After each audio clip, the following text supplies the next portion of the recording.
Hail Internet! It's Paul, it's Matt, the Dork Lords. We are here talking about Loki, Season 1, Episode 3, Lamentis.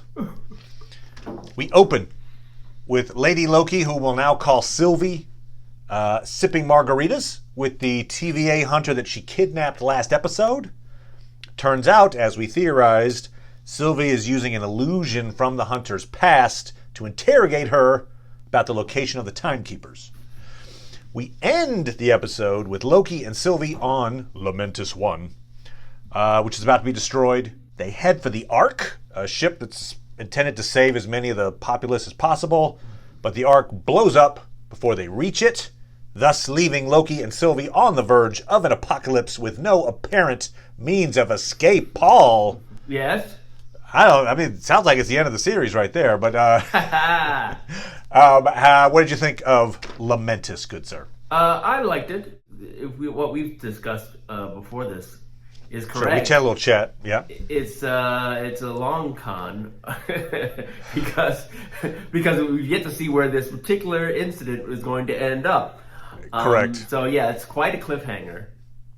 Right. We'll talk in a second about. Yeah, I had a theory that I mentioned to Paul before we started recording, thinking he would be like, pfft. But Paul actually kind of agrees. We're a little different, but generally speaking, we're on the same path. You may be pleased to hear that a broken clock can be correct twice a day. According to Miss Minutes, a broken clock can be right. But we've got this little, kind of prelude to them being on Lamentis 1. Once they're on Lamentis 1, they're there the whole time, and that's most of the episode.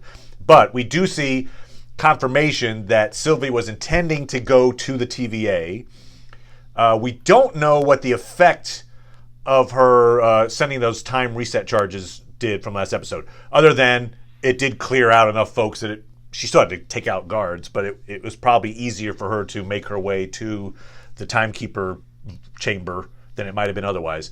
And apparently she didn't know that she wouldn't be able to use her powers. Yeah, that's interesting. So that was, I had a theory that perhaps she had been part of the TVA once upon a time or been there as a prisoner.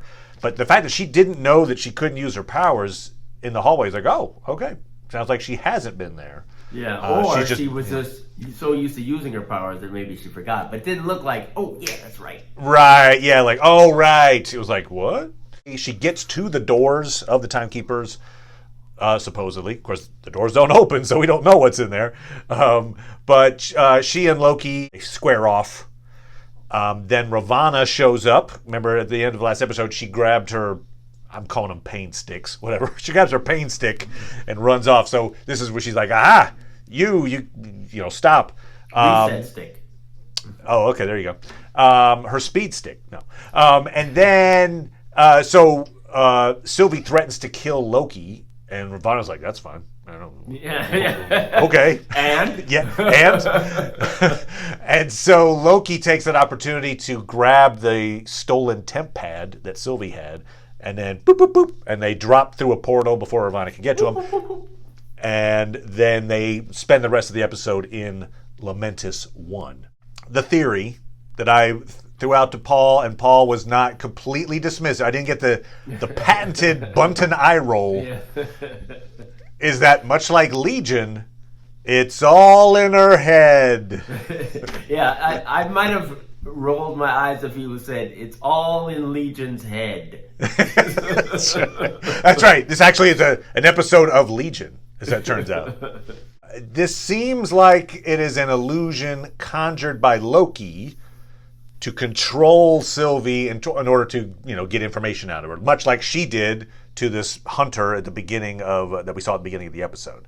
I think where Paul and I differ is perhaps where the illusion begins. Paul thinks, and actually my wife I think agrees with you on this, that the illusion that Loki creates begins when Sylvie falls asleep on the train on Lamentis. She falls asleep, she wakes up, he's doing a karaoke, and from then on perhaps there's going, and that could well be. I'm actually, though, more of the opinion, I watched it twice, and I was specifically watching the second time for like clues that maybe Loki was controlling Sylvie earlier. And I kind of get the feeling that once he uses the time pad to leave the TVA, like whoomp. We notice they fall onto like it looks like a bed or something, and then her eyes are closed and she wakes up, and then she's like, "Oh my God, we're on Lamentis! Oh, this is terrible. This place is a time bomb." So I think that maybe the control started as soon as they left the TVA. As soon as Loki got his power to be able to do illusions, he used them before she could attack him, basically. And that they've been in a constant illusion the entire time. We'll talk about, evidence as to why or why not that might be the case. But perhaps, therefore, what we might see is once they get to a point where, oh, look, the world's ending, we might as well be even more honest with each other. Maybe, Loki learns about her actual plan. Maybe he decides either to follow her or not. That they're eventually it's going to be revealed that they are actually at a different spot. The illusion will break down, and I would think Loki, in order to hide from the TVA, is probably going to take his own advice, hide in an apocalypse, or in the prelude to an apocalypse, but not Lamentis 1. I would think the one he's most familiar with is Ragnarok, and so perhaps we find that they're actually on pre-Ragnarok Asgard. I know, that's a huge theory, big leaps, I get it. But anyway, that's kind of where I think that's going. Paul, what made you think, hey, this is an illusion, in your mind, once Sylvie fell asleep and woke up? What's the evidence in your mind that Loki is controlling her with an illusion? I mean, I thought it was rather odd, all his behavior after she wakes up from her sleep. And they made a big point of like, oh, I'm not going to fall asleep in front of you. I don't trust you. And then he does it. So all his behavior afterwards with his singing and getting drunk and, all that, it's like, it seems more careless for his character than I would suggest. Very careless. Like, he's so casual with the way he changes. Like, he changes into a guard in full view of the guards and the public. Like, he's like, whoa, we're fine. He shows the little fireworks and stuff. He definitely is showing off his magic pretty, casually. Well, you're talking about the stuff that happens after I think that they would... Well, that's true. I'm talking generally speaking. Yeah. He's casual the whole time, but yes. Right, but, I mean, it's one thing, like, no one's looking at us at the moment except people who don't care. And you can think, too, that if he's casting an illusion, that it might be good enough to switch, to, and people not sort of question it or whatever. So I wouldn't say that his behavior was as threatening to them personally as it was after, Right, he's like, oh, whoops, I should have kept the costume on. Oh, well. And interestingly, once he gets thrown off the train, I noticed this bit, which is either they goofed. It's either a continuity error or it's an example that he's in an illusion. When he falls off the train, of course, he's got his variant jacket on. And he's like, oh, and he falls down and like, oh. The next scene, he's walking, and he does not have the jacket on. And he doesn't have the jacket on the rest of the time. There is no scene that shows him removing the jacket or the jacket falling off or anything. It's just gone, which to me suggests, if it's not a continuity error, that perhaps he's like, I don't need this. I don't know, because it's such a big symbol, right? I mean, it's like, oh, I'm the variant walking around. So when it's gone, it's really noticeable. And I don't know. Anyway, that's an interesting little beat there that it disappears magically, so to speak. That to me, that could fall well into dream logic.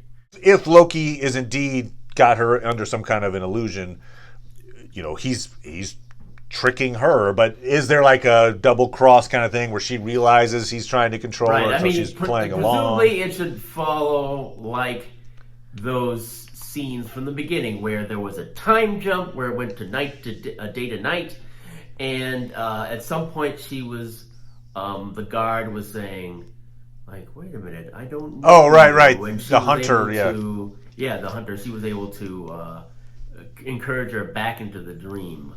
Now that Sylvie might be good enough to, not be so easily guided back into the dream, but I suspect. Remember that even though there was that initial interaction between Sylvie and Loki, where Sylvie's got Loki by the neck, and she's like, "What are you doing?" And she's like, "What are you doing?"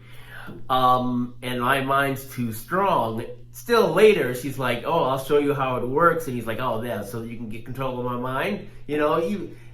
Even then it wasn't like, "Oh, of course you can't do it." It was more like, "Oh, really, if I let you try to do it, then that's all that you need." One thing that other people had noted is that Loki, he needed the scepter, the Mind Stone. Yeah, the scepter, the Mind Stone, to be able to control minds or whatever. But he might have palmed. Oh, sure, palmed the stone. When he was in the TVA. I didn't think about that. He asked her multiple times kind of throughout this episode, like, how do your powers work exactly?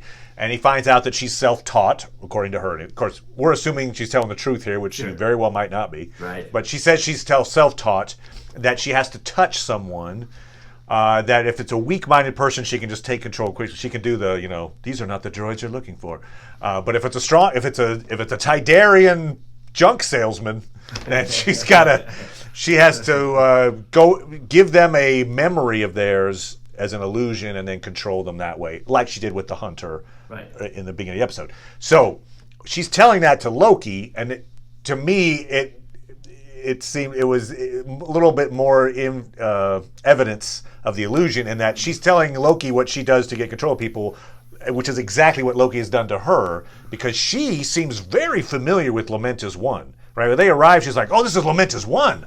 Oh, this is the worst apocalypse you could imagine. No one survives this. Oh, man, we got to get out of here, blah, blah, blah, blah, blah, blah."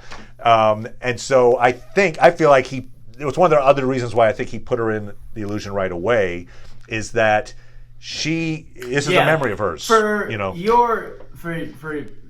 your theory, he has to search through her memory for that apocalypse and create all this stuff. When, for my theory, she's asleep. She can remember being in that cabin. That's all she has to remember for him to continue on with where they are. And right. So I mean, the big difference between our interpretations is, in yours, they're still on Lamentis 1. Yep. In mine, they're not.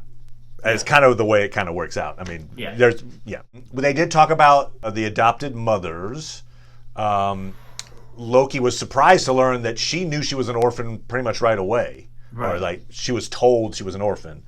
Although she says, very faint memories of her mother, just not really, just images. Right. You and I talked about that. I thought in the moment that she was talking about her adopted mother, Frigga, say. You made up the point that, like, well, maybe she's talking about her actual mom, that she has some vague memory of her actual mom. I don't know. I felt like in the moment they were talking specifically about adopted moms. So could be, since they're talking about the type of mother that would have raised them. I mean, it's not like they're suggesting that Sylvie would have been raised by ice giants. Right, right. Where was that exactly she orphaned to? So yeah, if we assume that Sylvie is Loki, and then was orphaned soon after being put in Asgard, that'd be quite a dramatic change. Which, thing we discussed, is the fact that if she was allowed to get as old as she then that's quite a divergence, although I guess it's possible. I hadn't thought about this when we discussed it, that Sylvie has been evading their capture since before the Time War was resolved, and they began to cull these timelines aggressively. Oh, you think that's the case, is what you're saying? Or I don't know. That's a possibility, is what I'm saying. I mean, I think there's still a lot we don't know, and as I don't know that they'll resolve it very well. I think there's going to be a lot of, by the time the series ends, there's going to be a lot of hand-waving about, how this process works. Right. We'll have like a series of like 10 questions that did not get resolved in this series. Yeah. Like part 1. Right. Yeah. So, but one possibility is that in that world, in her timeline, Frigga maybe died really early in Sylvie's childhood. And that's why she doesn't remember her much. And so that would be a huge difference, obviously, in their upbringing. Whatever. One theory that I've heard, because when there's one cast member we've yet to see, which is a quite important cast member, so you wouldn't expect to see him for too many episodes, is Richard Grant. Okay. And so some people have imagined maybe he's an older Loki, and perhaps making him responsible for the creation of this Sylvie. It may be that Loki that she's caused her not to have fond feelings of the name. And maybe got you, right. She's somebody she says she's taken on an alias of Sylvie, as opposed to being born with the name Sylvie. Right. Again, if she's telling the truth, which, still a little bit of an open question there. But if we take her at face value, she made up this alias just to differentiate herself from Loki. Maybe Richard Grant is playing this love interest she mentions. They talk about love and lost love. And so she mentions, hey, I have a long-distance relationship with a postman. Mm-hmm. And so, I don't know. But you had a theory about who that might be. Little theory crafting. I thought postman to me means messenger. So in a god setting, something like, Hermes was the messenger of the gods. There is a Norse analog to Hermes, Hermod. And Hermod is actually in the Marvel comics. Now, I don't think he's in the MCU yet. I don't think he's come up. But potentially, you could introduce Richard Grant as this other Norse god who was the messenger of the gods, who maybe she had a relationship with. Maybe. Possibly. So let's talk about one of maybe the biggest reveal in this episode, which is, as she's talking about how she does her magic and stuff, she mentions, I had to find a memory of this hunter to control her. And so I had to go way back before she was in the TVA, which catches Loki's attention. Because, in his, obviously Mobius told Loki, we created by the Timekeepers. Yes. So, no, we find out that this hunter was apparently on Earth, looked like, I don't know, sipping margaritas. And so we find out that they're variants that the TVA takes and then mind wipes and turns into their drone agents, basically. Yeah. So that's a huge deal. Obviously, again, if it's true, which again I'm assuming it is true.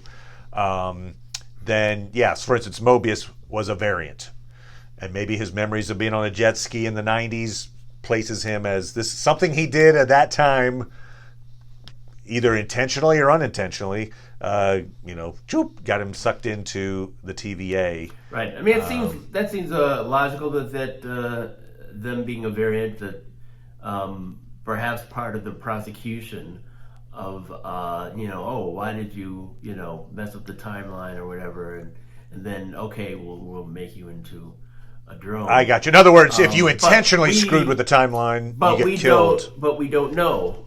We don't know if we. That's an assumption that Mobius was doing something that caused him to be a variant, and then now as his punishment, we don't know. In other words, someone just walking along and we'll just take you.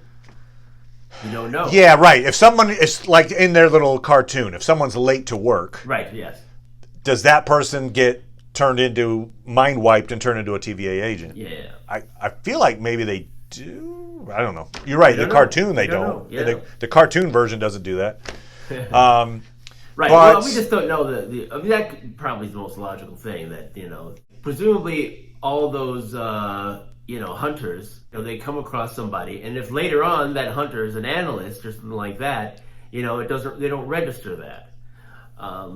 You were tripping over this whole. I was hung up on the fact. Yes. Like, oh no, why isn't people seeing themselves in real life? Like, like if there's 100 Mobius variants. I'm not saying there are, but if there were, and you walk down the street and suddenly I'm in the timekeeper area and there's me walking at me, I'm like, why is there another Mobius? That's weird. Okay, maybe I looked that up. Oh my God, look, there's a bunch of variants that are me. I don't know. They probably let you see your file. I guess. Man, okay. it's a huge conspiracy, and if that's the way it's going, it's also. I will reveal, and maybe you guys will, come to his defense. It's like, why necessarily, you would need to constantly see yourself, or ever need to see yourself again if you're going. If it's a huge enough place, maybe you just never. Yeah. Yeah, I got you. It's like, I'm living in the U.S. and they're over in Australia. Like Ravana, who we assume, but it could be anybody else who makes these assignments. This is the time period that Mobius lived in the state he was involved in, the town. Maybe I'll send somebody else. I would. It is interesting that they all seem humanoid and maybe even Earth type humans. I would expect. This keeps you up at night. It does. For instance, we see all those different Loki variants in here's an image of Hulk Loki, and here's blue skin Loki. Like, we don't see any of those. We don't see blue skin Loki walking around as a TVA agent, for instance. Right. We don't. Thanos. Some version of Thanos isn't walking around serving drinks. Right. So I don't know. That's interesting to me. I don't know if they're going to explain that, or if that's just like we're just showing you the humans in there, and you can make up the rest. If I had to, gun to my head, eat a piece of candy I don't like if I didn't get it right. If I had to, I would guess that we're not going to get answers to questions like that. All right, fair enough. So, speaking of the candy, maybe it will. What? Speaking of the candy, what do you think? I made the bet that if Sylvie is not in fact a Loki, that I would eat salt licorice by the. I feel like the odds that she is a Loki went up after this episode, but I could be wrong. What are your thoughts? I'm not saying it's slam dunk by any means. She still could be not a Loki. If she is a Loki, it's interesting to me. I agree that it went up in a way, and like the way that she talks about it, makes it more likely that she's accepted the premise that she's a Loki. Even though I still think it's odd that she doesn't like to be called Loki, and that she's got this other name. And also, too, this is the sort of story reason for me. Like, there's some people who are constantly like, maybe she wants to save her mother, Frigga. I think you might have said that. Yeah, all Jackie's big on that theory. All her motivations, everybody's imagining, is based on what we know about Loki. So, to me, story-wise, that's less interesting. You want to create a character who has their own history, rather than it can be tangentially involved, like someone who was, a part of that family or has connection to the Asgardian royalty or whatever. But the fact that it's just Loki, except, this one's female and that's it. In fact, if she doesn't really remember her mom that well, it does actually play maybe against that notion that this is all done, because of her love for her mom. Just because if she never really knew her mom, maybe it would be more impactful, I think, if you grew up and your mom was, and then she had died tragically, and then you realized she had to die tragically, as opposed to I never really knew her. I don't know. I mean, and the reason why you wouldn't want to do that is that we're back in Asgard. We need scenes of that scene that they needed to create in Endgame, where and let's bring that actress back so that we could do more with her, and all the stuff that has to happen if you have a scene in Asgard, which is why I think we're only going to get little bits of stuff in Asgard, because why bother?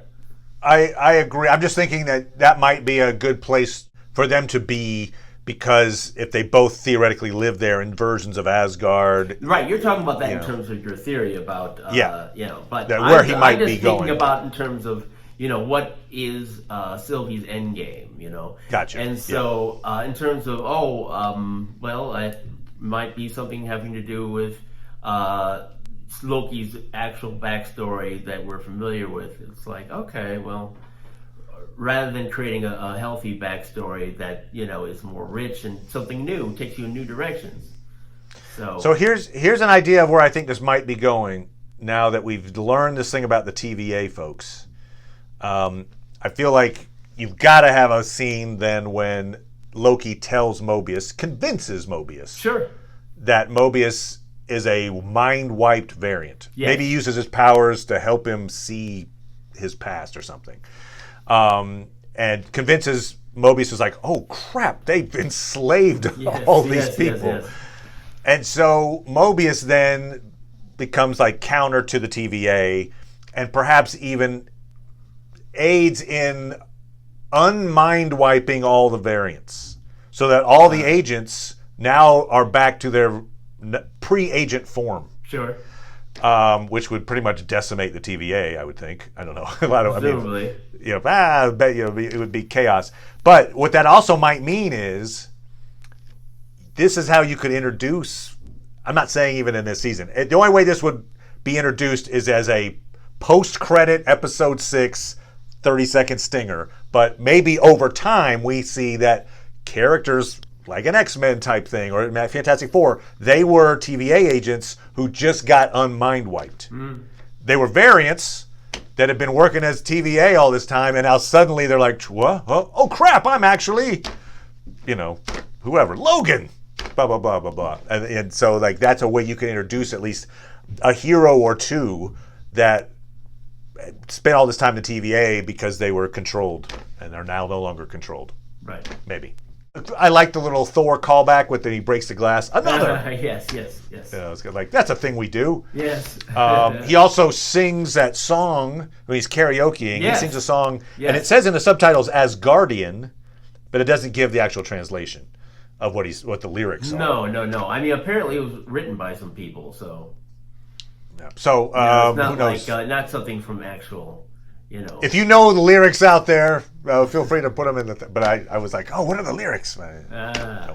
Because he's singing it straight to her. Yes. So I thought, oh, this is probably meaningful in some way if I knew the actual lyrics. So speaking of that, it'll probably be decoded after the final episode.